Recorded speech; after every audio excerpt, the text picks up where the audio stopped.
Now that I have finally watched How to Train Your Dragon Homecoming, had my reactions, my initial reactions, and have had time to digest everything, it's time for an actual analysis and review.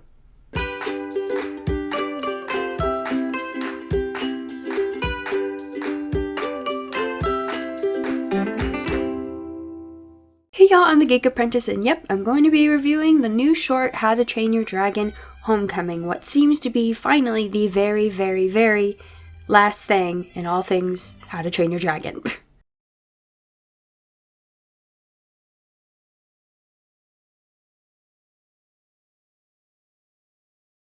This should go without saying, but spoilers? It's amazing how many times people will make reviews or reactions and people go, "Why are you spoiling?" It's like, I flat out said this was a review. I flat out said this was a reaction.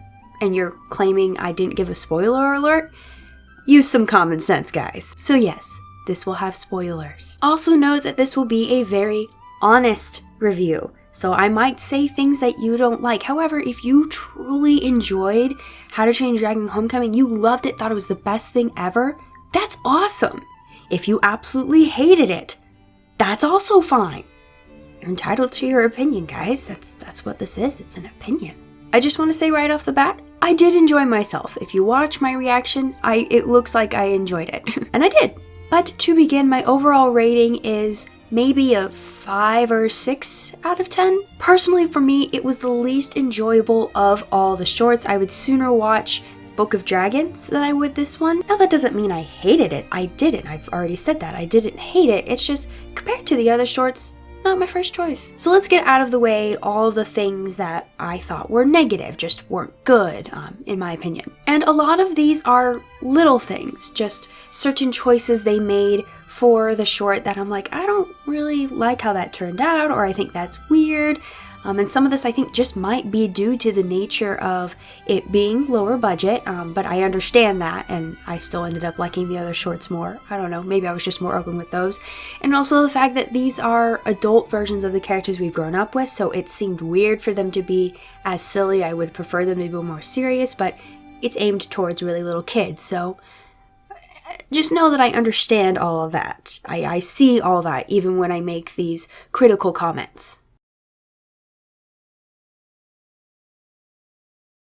Nothing's accent. It was really cute at first, but frankly just felt weird and out of place, and I know it's probably parodying the fact that it's really weird that Hiccup and his friends don't have the accent of their parents, so it's kind of funny that Nothing ended up having this strong accent, but the problem was what it led to, which was Nothing kind of just being a stupid character, a comedic relief. If I had my way, I would have liked for him to be more how he was in the epilogue. He had a slightly higher voice, he seemed sweeter and cuter and more innocent, though we know from the book, The Art of How to Train Your Dragon in the Hidden World, that he is an adventurous boy.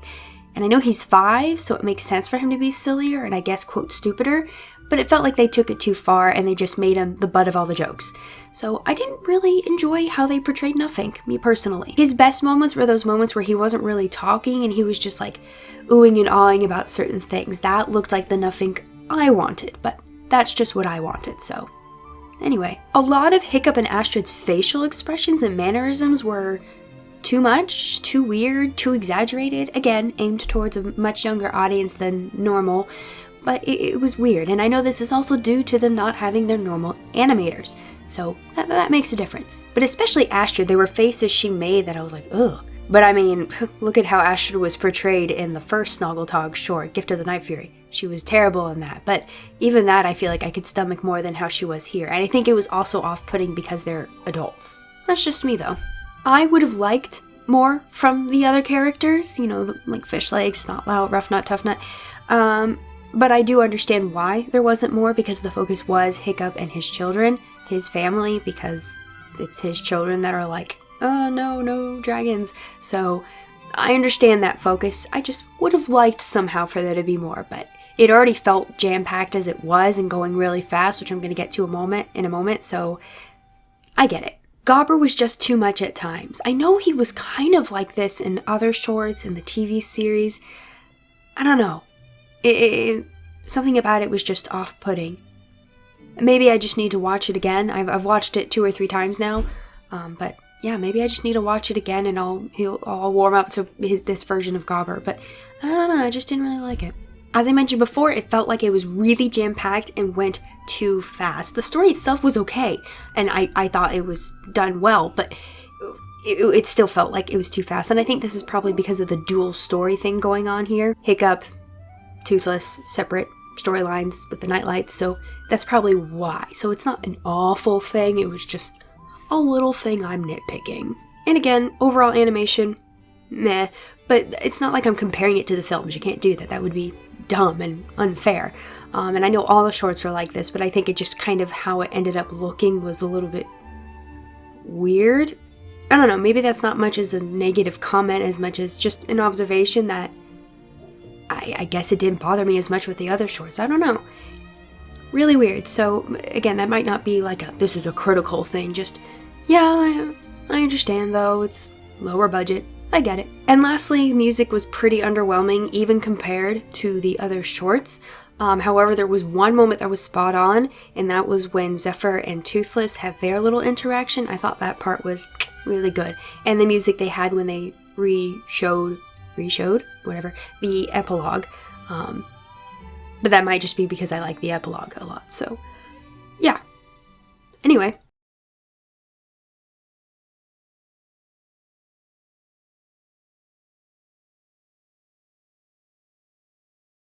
Okay, so I'm done with all of the nitpicky, critical things, and some of them were, yes, like I said, very nitpicky, but some of them really did bother me. Nothing was probably the biggest thing to me that bothered me, and I think that's just because I had in my head how I wanted him portrayed, and it didn't turn out that way, so others may have absolutely loved him, so that's great. I just didn't. What about positive things? Well, yeah, I definitely have a lot of positives, and one very, very big one. Very, very big one that I know a lot of you guys are waiting for based on some of the videos I made prior to this coming out, so I do have some positive things. Let me get the biggest one out of the way. They didn't ruin the ending of Hidden World, and I was really scared there for a second with Toothless going to save Hiccup, but he was covered up and he never saw Toothless, so that was good.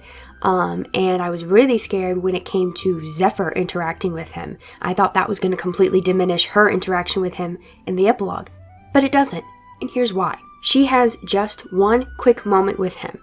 The next time she sees Toothless, he goes all feral on the boat, so it makes sense that, it's probably been a few months by that point, and she's like, oh, that's not how I remember him, oh, that's terrifying, and she gets really scared and apprehensive for a moment. So that makes sense. Now what about the whole thing with Toothless not recognizing Hiccup? I figured this out too. Toothless recognizes by smell, not by sight. He recognizes Hiccup under that, suit because he smells him, and that's why he starts licking him. But he doesn't recognize his face, and that explains why, even though he spent a lot of time with Astrid too, though that bond wasn't as strong, he doesn't recognize Astrid immediately when he gets on the boat, and doesn't recognize Zephyr when he immediately gets on the boat. So, it makes sense. He recognizes by smell. Most dragons probably recognize by smell. That's why he only gets really joyful and normal Toothless as we know him, not feral, when he smells Hiccup. So that makes sense. It works out, and I think it doesn't diminish the ending of Hidden World. Thank goodness, that was my biggest concern, so I'm really happy they didn't mess it up. I knew I should have trusted DreamWorks all along. I totally called a lot of the storyline stuff, which I'm happy about. I'm okay with that. That's a good thing. I'm okay with that, surprisingly. The nightlights were the best thing. They were the cutest thing. They did them so well. All of their sounds, all of their animations, the dynamic of the three of them, totally called that too. So cute, and I loved it. The story, despite being so jam-packed and was streamlined. It worked.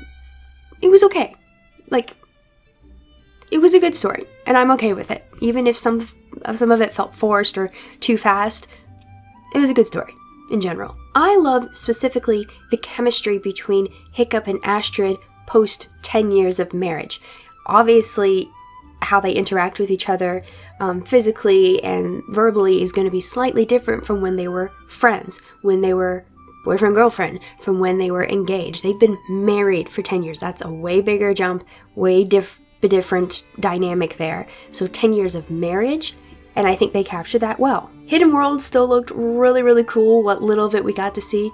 Loved all the little bubbles, and I loved the little, coral bed thing that they all sleep in, all the Furies. That was adorable.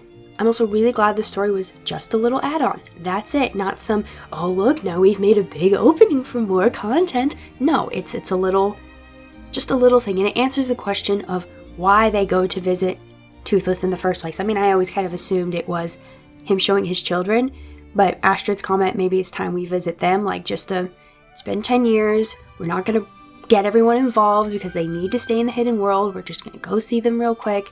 And she knows that would mean a lot to Hiccup. It's been 10 years. It's okay. Again, they're not getting everyone involved, so that's good. And it was done well. Also, the character of Zephyr in general, I loved. I loved how they portrayed Zephyr. They got one kid right, in my opinion. I really liked Zephyr, and I like the idea that she's really smart and inventive like Hiccup, like they said in the book, The Art of How to Train Your Dragon in the Hidden World. So she does come up with all these crazy inventions, and she is suspicious of dragons because she finds that book. That's totally something Hiccup would do. But she looks like Astrid, so that's really cool. But with the coloring of Hiccup's hair. And of course, the opposite for Nothing. So yeah, that's my overall thoughts, comments, critical concerns, or whatever. I didn't like Nothing. Did not like how they portrayed him, and there was a lot of little things I mentioned. But a lot of it I can understand why they were the way they were. It was just Nothing that really bothered me, but there were a lot of positive things too. They didn't ruin the ending of Hidden World, thank goodness. I love the chemistry between Hiccup and Astrid in light of 10 years of marriage. I love Zephyr's character. I actually really enjoyed that little moment with her and Toothless. I think that was good.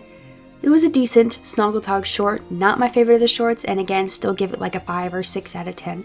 But that's just my own personal opinion. From what I can tell, a lot of people have seemed to really enjoy it, and they're happy for one last thing. I'm kind of sad that of all things to be the last How to Train Your Dragon thing, it's this. But at least canonically speaking, the last thing is the epilogue, so that works. I don't know how you would do a marathon though, like stop it right after the wedding and be like, alright, watch the short and then go back to the epilogue. I don't know, it's weird. And I looked through the book now that I've seen the DVD.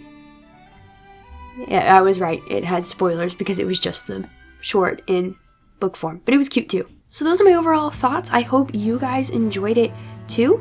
Like I said, I did enjoy it, just not my favorite for all the reasons I already talked ad nauseum about. But it was overall a decent short, and I hope other people enjoyed it too. So yeah, if you want to see more How to Train Your Dragon content, just check out my playlist full of them. If you enjoyed this video, maybe consider subscribing, totally up to you, whatever. But anyway, that is all for today. Thank you for watching.